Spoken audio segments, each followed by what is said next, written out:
I'm going to be 70 this summer, so that's a big number. But at 59, I was less conscious of my age, so it wasn't so much like, oh, I'm doing great for such an old guy. I was like, all right, I won that race. Now it's on to the next goal.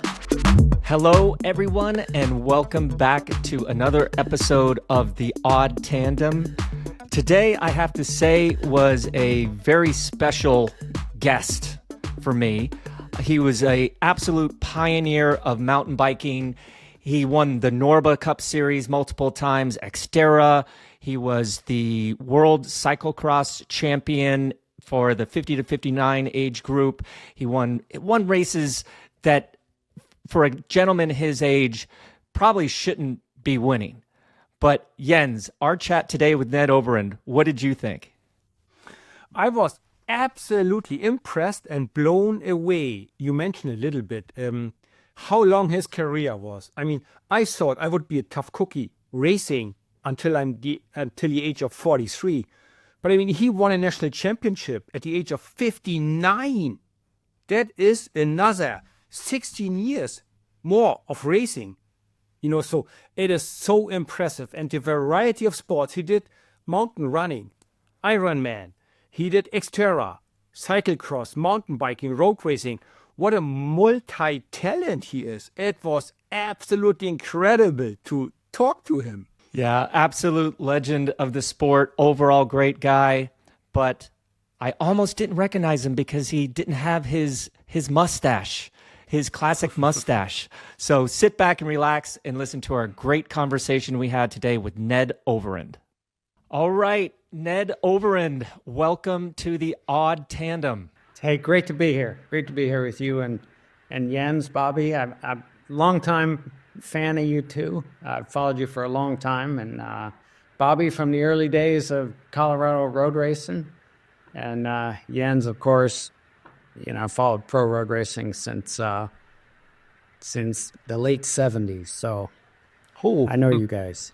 Well, I can't tell you how excited I am to have you on. I understand that over the weekend you were actually at an event. What was that event, and what was your role up there? Well, I was at the Grasshopper Series. It's a series of gravel races. This was the Low Gap event in Ukiah, and I raced it. Specialized is one of the sponsors of the series this year, and it was a great event. It was hard. It was only like 50 miles, but it had over 6,000 feet of climbing. So, especially in January, it was a stiff event. It was hard, but I enjoyed it. They're a great series of races. So, Ned, we have, just to loosen up a little bit, we have this tradition of quick fire questions. 4 short questions, short answers, first thing that comes to your mind. Okay, you ready? Sure. Alrighty. Favorite tech advance in the sport of mountain biking? Disc brakes. All right. Yeah. The favorite nickname ever given to you? Oh, probably the Lung, I guess. Bob Babbitt, my good buddy from triathlon, gave me that. And we were roommates together in San Diego, and I think Bob kind of helped me kind of rediscover endurance sports. Awesome. Would you have enjoyed the modern format, the short track first, as almost as a warm-up for the cross event later? Would you have enjoyed that in your day?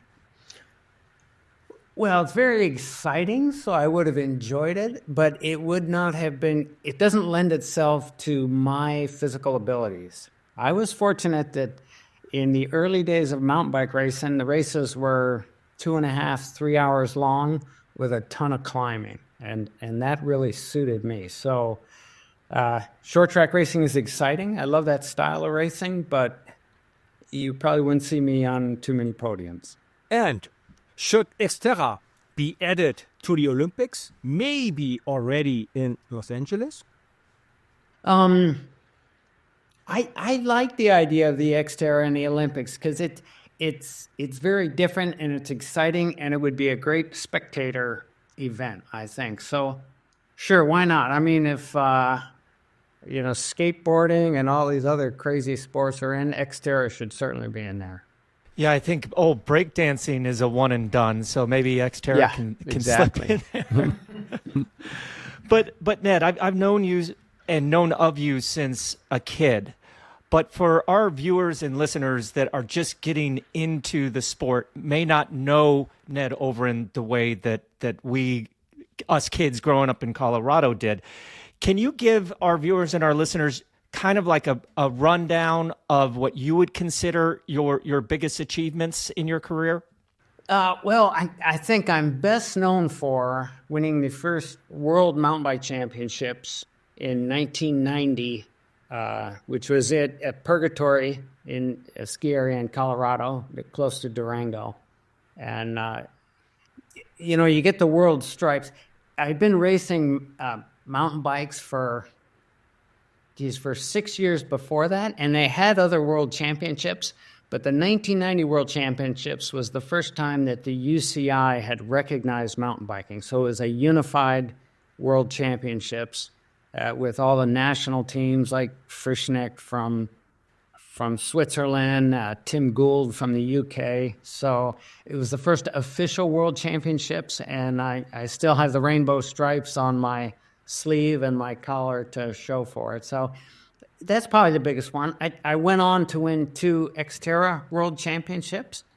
I've done quite a bit of racing since kind of, semi-retiring from mountain biking. So I've gone on to race as a master athlete. A big accomplishment for me was at 50 years old, I was on the podium at Mountain Bike Nationals in Mammoth. That was, fortunately, they had a 5-man podium because I was 5th.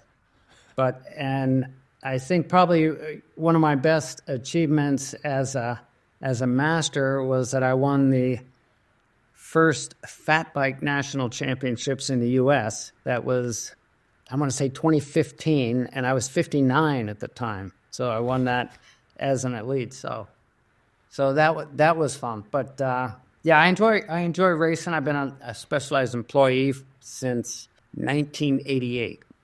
So long time specialized employee. Before we go further, let's pick this apart a little bit. To our viewers and listeners, I mean, Bobby and me, we know, but to the broader audience, what precisely is XTERRA? What is included? What do you actually do there so that everybody gets a bigger picture of that? Because we know how awesome that is. Well, XTERRA, it started in 1996, which coincided with my retiring from World Cup mountain bike racing. And it started in Maui by these guys who put on, and just started with that one event.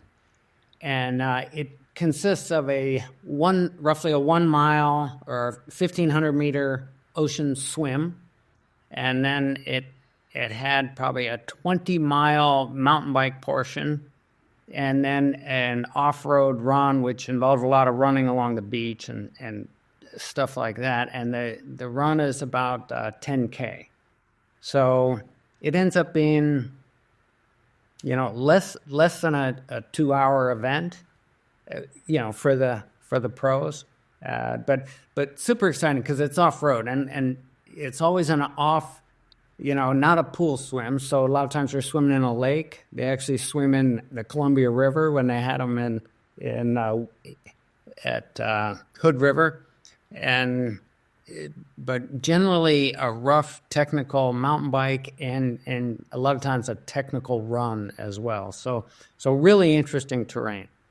So you said that after winning your world championship in 1990 that you had been racing mountain bikes for 6 years previous. So that more or less 1984. Can you give us an idea of what mountain bike racing was at its genesis? Like what was going on? What was it all about?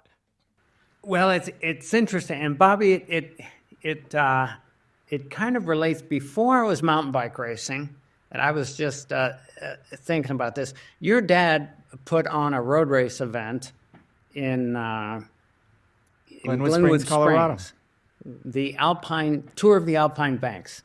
And so I was road racing in the early 80s in Colorado before mountain bike racing came on the scene.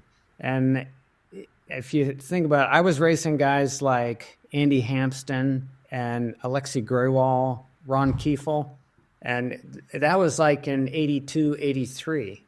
In 84, I started mountain bike racing. At the time, I had switched from being a car mechanic to working in a bike shop because Ed Zink, the local bike shop owner, was kind of sponsoring me and helping me get my career going. I was going to be either a triathlete or attempting to be a pro road racer. And about that time, mountain bikes started showing up on the floor of the bike shop. So I got a Schwinn High Sierra, and I took it out to California, where all the mountain bike races were. There was the Pacific Sun Tour Series. There weren't many mountain bike races. That was one of the few. It was the Pacific Sun Tour Series, sponsored by Sun Tour. So I took my stock Schwinn High Sierra out there and did several of the events. I was racing guys like Joe Murray, Gavin Chilcott, Lawrence Malone. So these are some early. Some of them were cyclocross racers. Some of the guys were only known to mountain bikes. So I did pretty well at it right off the bat. Called up Schwinn, and they saw how fast mountain biking was growing. So I was like on the first Schwinn mountain bike team starting in 1984. When you mentioned your first mountain bike, the Schwinn bike, just give me a look at it. Like, are we talking steel frame? No full suspension? Did you have suspension fork or did tires? How did a mountain bike look back in these days in the first year? Well, it was certainly a hardtail. No suspension forks. Suspension forks didn't come around really in the 1990 World Championships. I used a suspension fork. It was the first RockShox. It was called the RS1. And, it had maybe 40 or 50 millimeters of travel. But in 1984, it was fully rigid, toe clips and straps. It was before the days of the clip-in pedals. And we had tires that were roughly 2 inches. And, for instance, Specialized made like the ground control tire. That was a popular tire at that time. But we had to run those tires rock hard because they had tubes in them, and there was no suspension, and flatting was really common. So I would literally run 40 to 45. I might run 40 in the front, 45 PSI in the back. And in a mountain bike tire, that's like rock hard. So very little suspension coming out of the tire. Because in those days, if you flatted, you had to fix it yourself. So you had to do all your bike repairs yourself. So you needed a little bit of mechanical savvy and know how to set up the bike, but you had to run those tires super hard. The guys who ran the tires softer, for better traction and better control, they were at risk of being eliminated because they had to fix a flat tire. And do you have any recollection of how much that first mountain bike that you had weighed? Well, being that it was a hardtail and everything, it probably wasn't super heavy, but I'd say probably in the 22, maybe 23 pounds. It was chromoly. It was a chromoly. I think it was a TIG welded frame. I had chromoly handlebars. It did have aluminum rims. At the time, they had some steel rim bikes, but it had aluminum rims, and probably Wyman, was the rim maker. But so many things have changed. Tubeless tires, electronic shifting. Now, Jens, you'll appreciate this. I was in November at our Germanic market dealer meetings in Holzkirchen, which is outside of Munich. And we brought like almost 200 dealers in from Germany, Austria, Switzerland, and Luxembourg.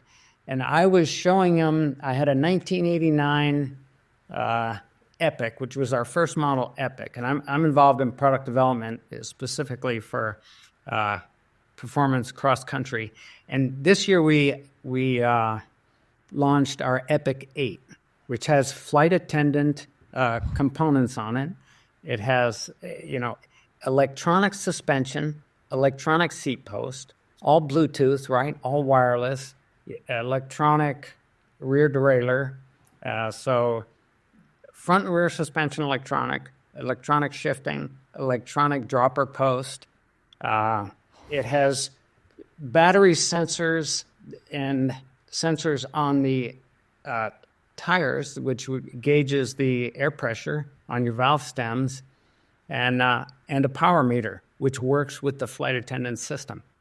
So lots of batteries, but they last pretty long, and you can look on your app for how the batteries are hanging out. So I compared that to this hardtail mountain bike with toe clips and straps. I actually brought one out to Germany to compare, and show the dealers. So it was pretty interesting seeing how far technology has come. Growing up in Colorado, I used a mountain bike to train during the winter. And my first mountain bike was a Nishiki, and the thing probably weighed 50 pounds. But it was fun. I got out in the snow. But my dad had, I think, the first stump jumper that Specialized made. And that thing, okay, he was a big guy. He had a big frame. And I remember I was young. I could barely lift the thing up. But, tell us a little bit, since you're involved in product development, what are some of you just told us about some of the things that are on the bikes now. I'm sure you saw a lot of crazy things that maybe didn't quite make it to the final product. In your testing days, in your experimental days, was there any crazy thing out there that didn't make it that maybe you wish had? Something comes to mind here, which was pretty unique. And one of the primitive things about bicycles, even modern bicycles, is the derailleurs, right? And you're basically taking a chain and physically pushing it from one chain ring to the next, right? And that's a pretty crude system. Mountain bikes had a terrible problem of chain suck. And for whatever reason, I mean, they were triples. We had triple front chain rings in the early days. And I think the main reason we had triples was because the rear derailleur was very limited on its range, right? So we couldn't have a big chain ring or a big cog in the back like we do today. So we had triple front chain rings. So there was constantly problems with chain suck. I mean, that would affect a lot of race results. Is you drop from your big to your small, and it would get wrapped up in the chain ring. So Browning, which was connected to the Browning rifle manufacturers, they had created this system where it was a chain ring, and in the middle of the chain ring, it had a flexible gate. So almost 1/3 of the chain ring would actually flex. So when you shifted the front derailleur, and it was electronic, it had a wire going to a servo. The chain ring had a gate in it, so your chain would never actually, leave the teeth. Okay, right? The gate would flex over, and the chain ring would, connect these teeth on this gate. So, and this was really going to be a revelation for shifting because, front derailleur chain suck was such a problem. And companies had even started buying it, and I think Suntour may have bought it from Browning. But in my testing of it, it worked great. But you get in a race situation, and it's why racing is so good for testing, because you push stuff so much harder in racing, and just in going out and training, you don't get it. And I was in the big chain ring at this race in New Mexico, and I went through just pedaling my biggest gear because it was a gradual downhill. I went through a compression dip, and the compression dip caused the chain to shift into the small chain ring, and that lack of resistance it pitched me right over the bars. And I remember I had a mouthful of sand. Fortunately, I fell in a sand wash, and I mean, I was beat up and stunned, but it was an example. And that bike, that product never really made it to market, and I don't think they could overcome the jarring and how it affected the motor at that time. So that product, I remember that crash to this day because it totally stunned me, and I actually had sand in my mouth. A follow-up question to that. Every now and then I see this system with like a little container of oil to lube the chain while you ride. That never really made it into mass production, but every few years another company tries to have one of these systems, like a self-lubing system, which then, will bring you through a 5-6 hour training ride or race or mountain bike race. Why do they never function in reality, in like practical, harsh conditions? Yeah, it's a good point, because that is actually a problem when you get into these long races. When you have a dry chain, I mean, not only is it using a bunch of extra watts, and everybody's all about marginal gains and trying to improve everywhere they can, but a dry chain is terrible. And not only that, a dry chain can it can have chain suck more easily than a chain that's got some lube on it, and it can also stress the chain and break it if it's really dry. So it's interesting. That you would think would be pretty simple, and you could actually, I mean, especially in the days of electronics, you could turn it on and off. You could just turn it on for 20 seconds to have your chain lubed. I'm particular, but I lube my chain before every ride, and I use a wax lube too, so it doesn't attract a lot of dirt and stuff like that, because chains can get really messy. Yeah. You mentioned a phrase which is probably one of the most popular phrases on the planet in the world of cycling right now: marginal gains. But I want to know what your training program was like in the, from 84 to 90. Power meters were maybe around, I don't think on the mountain bike, the fueling, all the things that we know today that these kids are doing in the World Tour races. But what was your training regimen to become world champion in 1990, taking into account that it was very early on in this technological advance in training that we've seen? Well, I've always been, I don't know if unstructured is the right word, but low tech for sure. Because even though we didn't have power meters at the time, but we had heart rate monitors, and I had a heart rate monitor, but I had trouble, adhering to training based on my heart rate monitor. So I'm a perceived effort trainer, and I would. I lived in Durango, and I would just kind of mimic the kind of training that I would need for specific courses. A lot of the courses were long climbs, so I would do long climbs at altitude. I'd go into the La Plata Mountains. If this was a course that had super steep climbs that where, there's going to be a lot of pressure on your legs, a lot of prolonged grainy gear climbing, I would try and simulate that in the mountains. If it was a flatter course that was a more power-oriented course, then I'd do shorter roller-type climbing. I used a lot of road racing. I road raced the whole time that I was mountain bike racing, and that was great training for fitness. There was a lot of guys who only rode their mountain bikes for fitness, and I think they probably missed out on a lot of potential fitness from getting in on road rides. We have a group road ride, Tuesday night road ride. We've had it for probably 45, 50 years in Durango, and it's a barn burner today, just like it was. And we got like Quinn Simmons never misses that road ride. His brother does it. Payson McIlvain, Howard Grotz. We got some.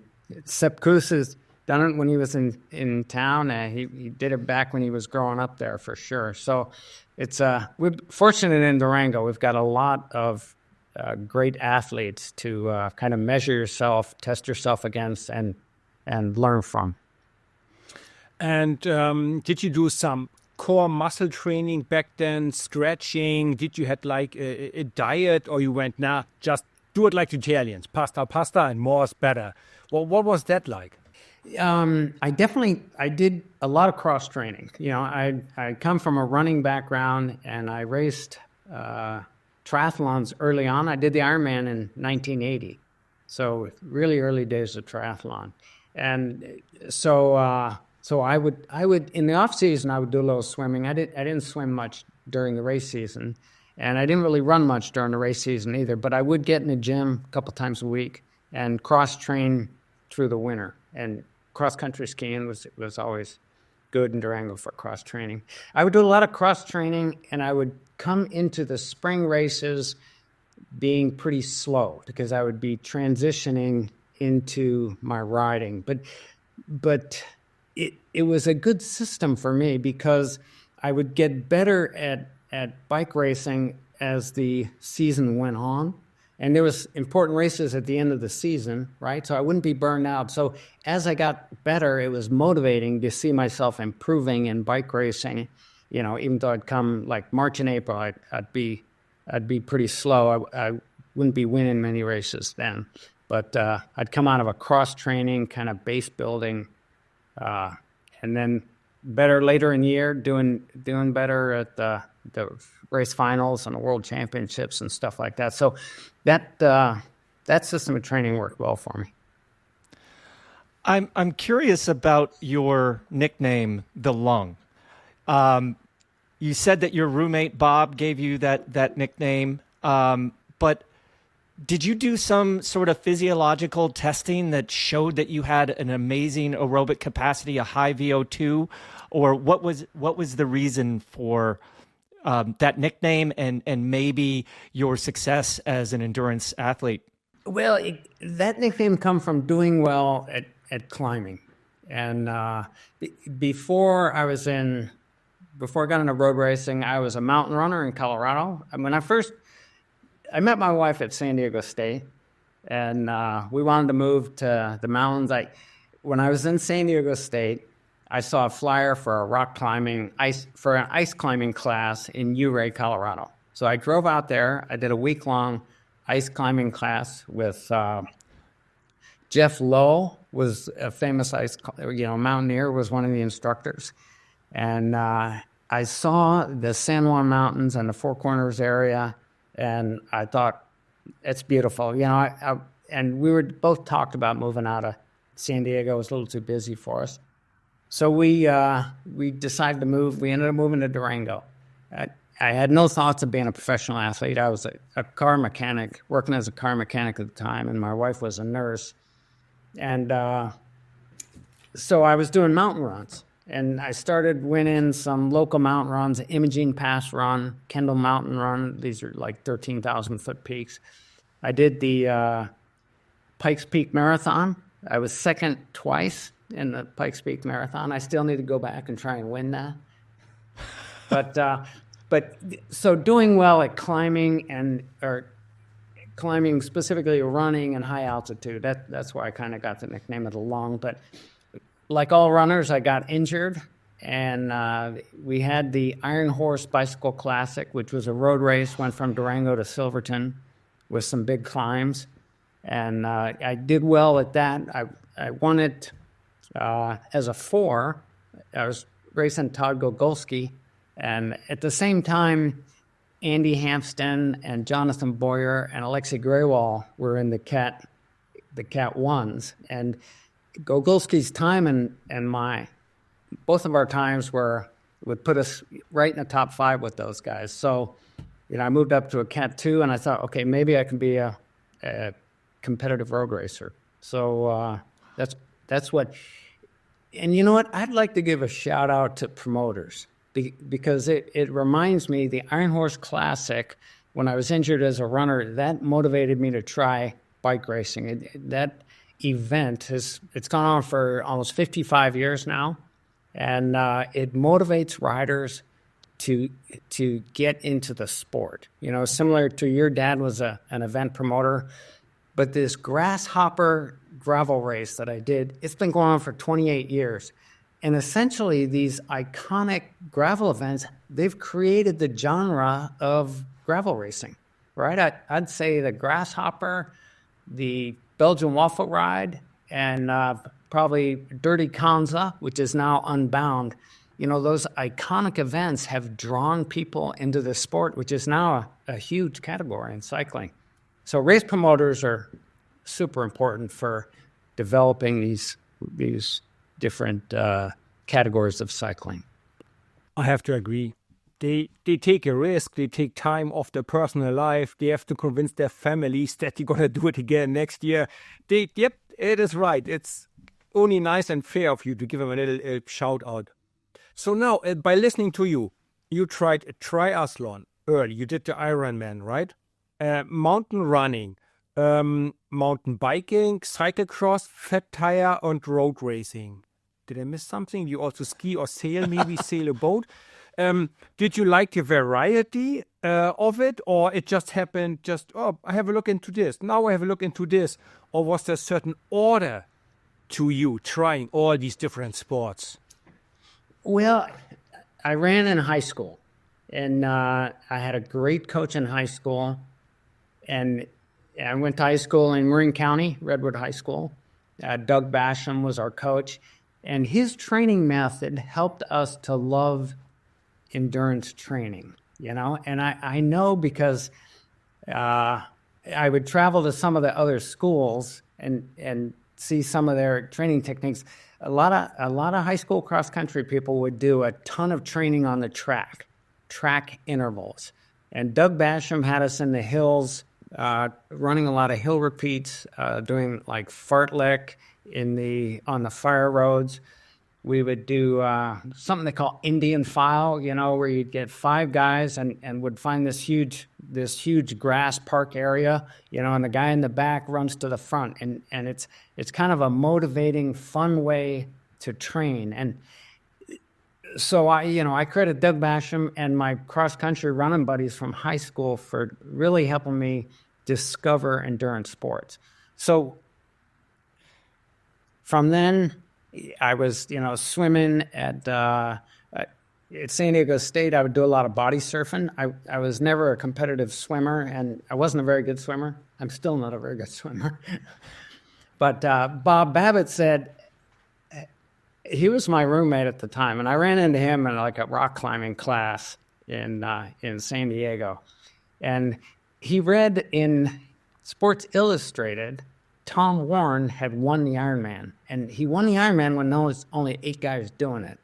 But Sports Illustrated did this article on it, and Bob Abbott said to me, "Let's do the Ironman," and which made no sense because I had a clapped out bicycle at the time. We were both lousy swimmers, but I had done some running, so we said, okay, let's train. But mainly because it was in Hawaii, and it was an excuse to go to Hawaii. So we did it, and we survived it, and that kind of gave me a taste for getting back into endurance sports. And who did you enjoy? I mean, there were so many big names. I went and did a little research, and it just reminded me of so many guys that were dominant in mountain biking when you were racing. Who did you enjoy racing against the most? John Tomac and I had a great rivalry back in the, I'm going to say it started in the late 80s. And I was a climber, and I was actually, I'm going to say I was in my early 30s. And Tomac, I remember when he was probably 18. He rode for Mongoose. He was a BMX racer. And he was living in LA, and he got into mountain biking, and he was so fast downhill that, in places like Mammoth, you'd do a half-hour hill climb, and then you'd have a long, technical trail descent. And we had some classic battles because I was climbing better than John, but he went downhill so fast, that he would catch me and would start heading up the hill again, or I'd be chasing him on the climb after it passed me on the descent. So, and we have a great respect for each other, and we had some classic battles. I still talk to John today. His son, Eli Tomac, is a supercross world champion, motocross racer. But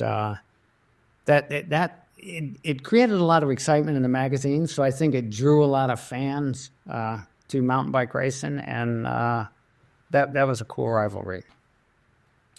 Our German legend was Mike Kluge, Mike the Bike. Did you ever race with him? I think it must have been somehow DUB racing, right? Yeah, for sure. I did some race because Kluge raced early. They had, I believe, Mike Kluge won one of the starting in 87, 88, and 89. There were 2 world championships every year in mountain biking. One would be at Mammoth, and they claim, hey, we're the world championships. And then there'd be one in Europe. The first one was in Villard-de-Lans in the French Alps. The second one was in Switzerland. Amanona, I think, was the town. And the third one was in Germany, and I believe Mike Kluge won that one in Germany. I won the one in Villard-de-Lans, and then I won 2 of them at Mammoth. This was before the UCI had recognized mountain biking, and there was a unified world championships. But Mike Kluge actually raced on the specialized team that I did. He was racing mainly in Europe, and I was in the U.S., but we got together for, like photo shoots and things like that. For 1 year, Mike was on the team. And then I think he went on and he even started his own bike brand, I think, after that. But yeah, Mike was a strong rider. I don't know if he came from cyclocross or not. I can't. Yep, he was 3 times world champion in cyclocross, I think. Once as an amateur and twice as a pro, I believe. 3 times, I think. Wow. Yeah, there's quite a few cyclocross racers. Tim Gould was another guy who started in cross. And, of course, Thomas Frischnecht, I think, may have been junior world champion in cross. So cross definitely lent itself to being a strong mountain biker. It's funny that you mentioned Thomas's name because in 1991, Ritchie, sponsored by Tom Ritchie, had a road team. And in certain road races, we'd have Thomas Frischnecht, Tim Rutherford from Aspen, and then this Danish guy, Hans. He was world champion multiple times as well. Not sure of his last name, excuse me. But when they would come to the races, they were kind of in our world, but we'd sit around the dinner table, we would talk about certain things.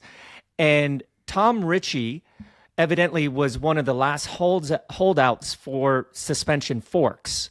So on the Ritchie bikes, he wouldn't allow Tim and Thomas and this other gentleman who I can't remember his name right now. He wouldn't let them. Henrik DeJernis. Yes, Henrik. That's it. And they would be like, oh, yeah, we see all these guys and it's a total disadvantage and our arms are all messed up. What was there, like, when Shocks came out and you said that it was one of your favorite technical advances, was that kind of frowned upon that, hey, I'm old school, I'm going to race, fully stock here with a non-suspension fork, and these other guys that are using these suspension forks are maybe, bending the rules a little bit? Or was it like, hey, man, you have what you have? I think what happened in that instance, and Tom Ritchie, from the very beginning, huge supporter, and what an artisan of a mountain bike frame builder. He was super focused on lightweight. And I think that's one reason that Tom Ritchie did not opt to put suspension forks on his bikes. And some of them experimented with like flex stems. They had, different stems where you had some suspension in the stem. Some of those guys use that. And but Tom, I think, liked the idea of a super lightweight bike. He named the one model was P21, I believe, for a 21-pound race bike. And so that's the reason that Henrik and Tim Rutherford and those guys And Thomas was on that team. Well, we're not using suspension forks. I think it was more of a sponsorship deal, and Thomas focused on super lightweight. But earlier, was the circuits, were they less technical, less rocky, more like single trails, like softer ground, like little, running passes, or was it as today, like rocky fields, steep descents, steep uphill climbs, or was it a little, not easier, but just a little different to ride? Well, to answer that question, the courses were a little bit of everything. So Mammoth, that's a lot of decomposed granite, and there's not that many rocks out there. You had some steep trails, but they're super kind of soft turns and sandy riding. Big Bear, California, a lot of these were ski area races. But when you went to ski areas on the East Coast, like Mount Snow, Vermont, you'd go in the woods, and it would be just a tumbled myriad of roots and rocks. There was no soil, so you'd be going down that stuff. It was frightening, is what it was. But some of those courses were super technical. Wet roots and rocks in the woods in New England.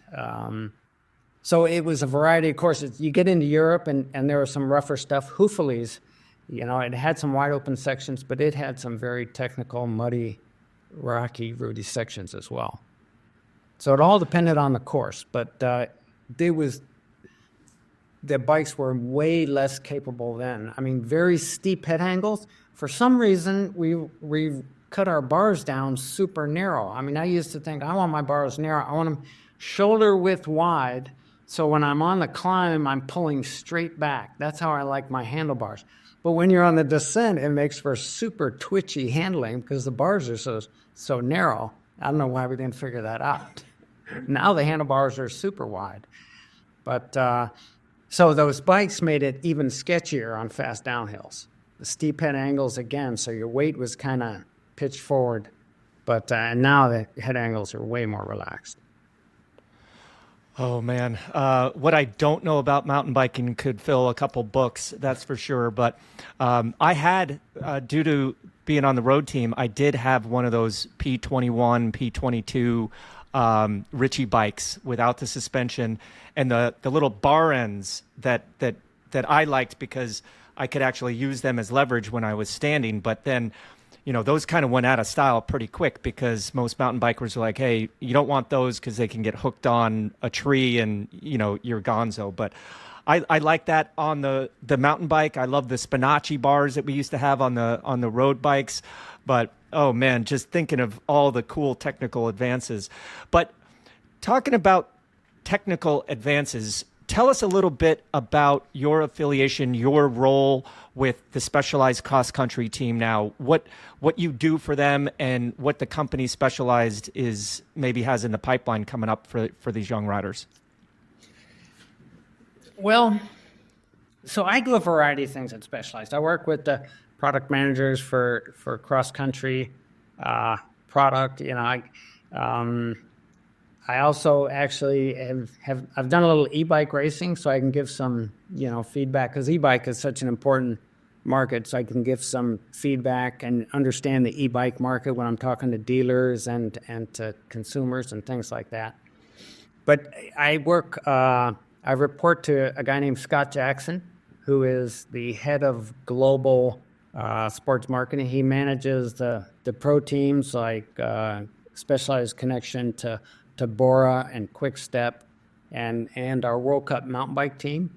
So, I consult with him about different things on the mountain bike team, but specifically, I try and find new talent in the U.S. I was fortunate. Chris Blevins grew up in Durango, so he was easy to find. I knew him. I knew his parents when he was racing BMX when he was 6 years old. So I try and identify new talent like Howard Grotz, another kid. He went on to win Leadville. He won the Cape Epic. So there's great mountain bike talent. I like to think maybe I steered Sarah Sturm towards Specialized. She's a great gravel athlete for us right now. And so looking for new talent, and when I go to dealers, when I go to races, I speak to racers, and I ask the racers, what do you want to see next in our bike? What are we not doing right? What can we improve on? What do you want in your bike, that would help you win, or, make it more durable that you need, and try and get that feedback.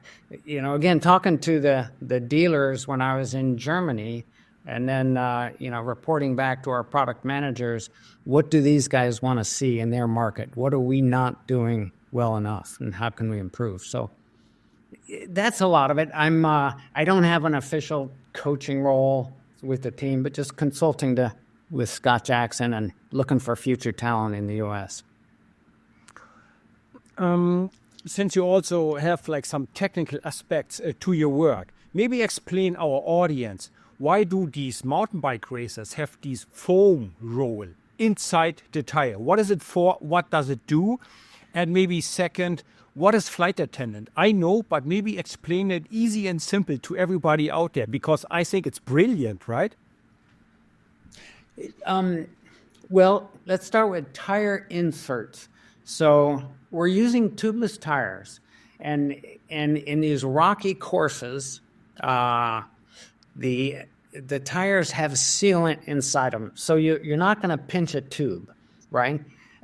So you can run lower pressure, but you still have the problem of lower pressure gives you more control. So these guys literally are running sometimes 13, 14 PSI, very low pressure.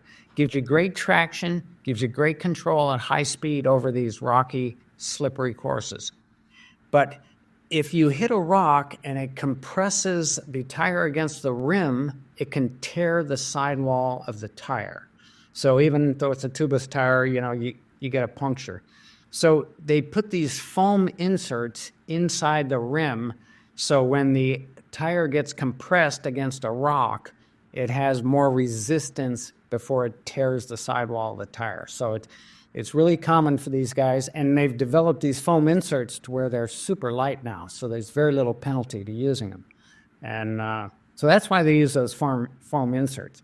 Now, flight attendant is the latest iteration of electronic suspension. It's developed by SRAM, and it's got a battery and a mechanism which opens and closes and regulates the front fork, and then it's got a battery and a mechanism, a servo is maybe what it's called, on the rear shock. So it also it works with your power meter. So it knows when you're applying power to the pedals. It knows when you're standing on the pedals on a descent and you're not going down. It can gauge the attitude of the bike if you're climbing or descending. And it works to open and close the suspension as you're riding. So prior to this, riders were using like a twist grip to lock out their suspension. There'd be three positions. Might be a firm position in the middle, an open position for descending, and then a lockout position for climbing. So now this flight attendant is sensing what's going on with the rider and with the ground and the attitude of the bike, and it's opening and closing the suspension to react to the terrain. So it's pretty slick. And again, it's all wireless, Bluetooth connection between the controls and the different suspension components. Yeah, it's pretty amazing what it does for the rider. Totally reduces the neural load. They don't have to make as many decisions. Everything's made for them. They pedal their bikes and descend fast down the hills, which is something that scares the living bejesus out of me. But my last question, because I grew up in Glenwood Springs, Colorado, Durango, not that far away, but it just seems like the kids in Durango have opportunities, developmental opportunities, maybe even just pure exposure to the sport that a lot of communities don't really have. What is that development program look like for those young kids? I guess what is that secret sauce that Durango has with exposing kids to cycling? Well, the cycling scene in Durango, it's got a long history. And to me, I would get back to Ed Zink, who owned Mountain Bike Specialist. Ed Zink passed away several years ago now. But he was the original race promoter. He promoted the World Championships. He promoted 3 national mountain bike championships before that. He started the Iron Horse Classic 55 years ago. So he also was an advocate for building trails when at the advent of mountain biking. So we had a group called Trails 2000 back in the day. It's now called Durango Trails. Mary Monroe, who is Travis Brown's wife, had been the executive director for a long time. She just retired from that role. So we have a ton of great trails. People come from all over the country and actually move to Durango because there's great mountain biking and great trails. So their kids are into cycling because the parents are into cycling. We have Durango Devo, which is an incredible program, and it starts literally with kids on striders, on bikes with no training wheels, and no pedals. And it goes all the way up to, high school programs, but they have a mantra, and it's never forget the feeling, right? Chad Cheney, Sarah Tesher, 2 people who started this program, and they've instilled the love of cycling into so many kids who ride. There's hundreds of kids in the program, and it's produced an incredible amount of racers. Sepp Kuss is an example. Chris Blevins. Lately, Riley Amos, just won the U23 World Cup overall. So I think that combined with things like NICA high school racing, which is an incredible program again. But the cream rises to the top. You got a lot of racers. You got a lot of great attitude. You got a lot of pros for them to look up to and actually ride against, in the group rides and around town. And it's made for a great success for cycling culture in Durango. Since we're slowly coming towards the end, I got a question, easy question, just to make you smile. Going through your palmares, you won the first ever national championships fat bike, right? And you were what? You were 59 years old, correct? 59. So everybody else on a podium could have been for sure your son or your grandson. How did that make you feel? Well, at the time, I was just excited to actually get that race behind me because I knew I had raced the year before. I had won the Fat Bike Berkey, and the Fat Bike Berkey is really it's the most prestigious race in fat biking. They have over 1,000 fat bikers line up. It's in Wisconsin. It's held partially on the Berkey-Biner ski trail. It's where the Chequamegon the Chequamegon mountain bike race is held, and that's now one of the Lifetime Series races. But the Midwest is really the hotbed for fat biking racing on snow. Every weekend there, 400 people line up against each other. And I had won the Fat Bike Berkey the year before, so I really wanted to win the first Fat Bike National Championships. It was in Utah at a ski area, and so I was psyched to be able to win that. It suited me because it was at altitude, and I lived at altitude, and a lot of the best racers are from the Midwest, so they were suffering up there. But it was pretty cool to win that.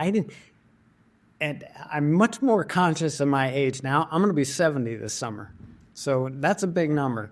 But at 59, I was less conscious of my age, so it wasn't so much like, I'm doing great for such an old guy. I was like, All right, I won that race. Now it's on to the next goal.